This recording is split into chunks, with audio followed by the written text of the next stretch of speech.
नमस्कार, बहुत-बहुत स्वागत है आप सभी का द क्रिकेट गाइज़ में और बात करेंगे आईसीसी की, बीसीसीआई की और पीसीबी की। इसके अलावा बीसीबी की भी क्योंकि जिस तरह से मीटिंग चली है आज आईसीसी, बीसीबी और इसके अलावा पीसीबी के बीच 4 घंटे की लंबी मीटिंग थी।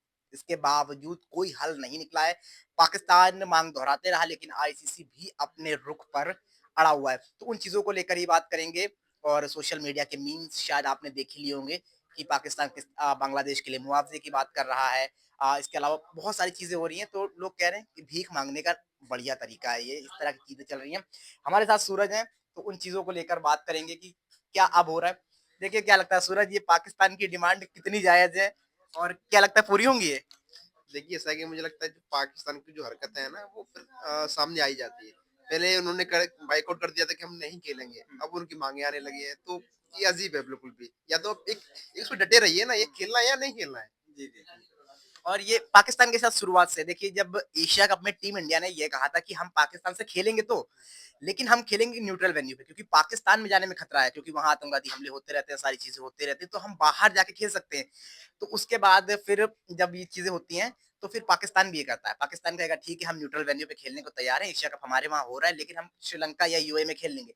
लेकिन अगला जब आईसीसी इवेंट होगा, तो भारत को भी न्यूट्रल वेन्यू पे खेलना होगा, हम इंडिया नहीं जाएँगे। आईसीसी ने कहा चलो ठीक है मान लिया वो बातें।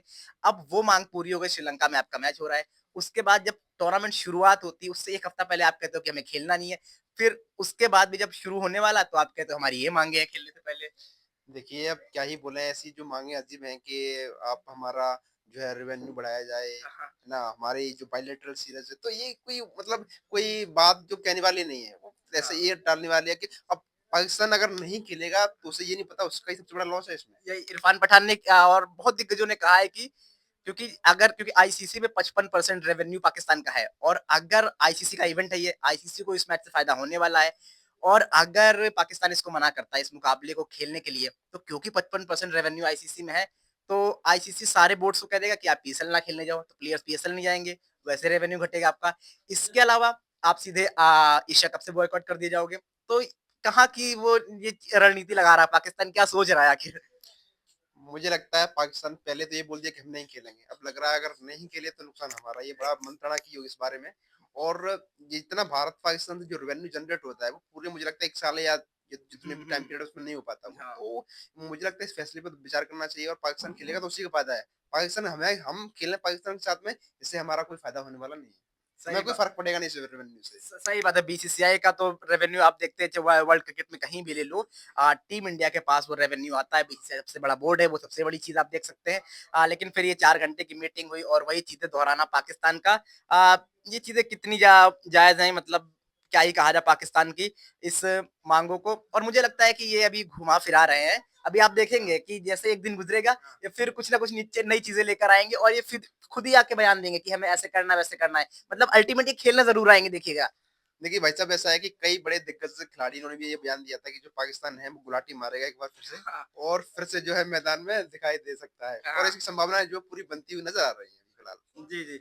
और वो अगर पिछले मुकाबले को हम देखें तो ये जो बॉयकॉट करने की बात कर रहे हैं ना, नीदरलैंड ने उन्हें ऑलमोस्ट हरा दिया था।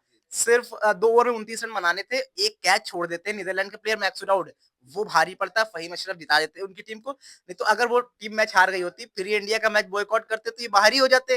तो ये सिर्फ 1 मैच की बात है, वो तो बहुत जीत गए, नहीं तो ये तो चीज़ कर ही ना पाते। तो वही चीज़ है कि अब वो और लोग तो ये भी कह रहे थे कि भगवा पहन के उतरी है नीदरलैंड की टीम पूरे भारत का प्रतिनिधित्व करने और अभी लोग बता रहे हैं कि ये भीख मांगने का बढ़िया तरीका है कि बांग्लादेश को मुआवजा दे दिया जाए ना खेलने का और हमारा रेवेन्यू बढ़ाया जाए तो ये क्या क्या चीजें कर रहे हैं वो लोग। देखिए भाई साहब मैं पाकिस्तान वाले जो खिलाड़ी हैं उनसे कहना चाहूंगा कि देख लीजिए कोई बात नहीं खेल लिए खेलो आप ही का फायदा है उसमें हमारा कोई फायदा नहीं। आ जाइए कोई बात नहीं कम ऑन।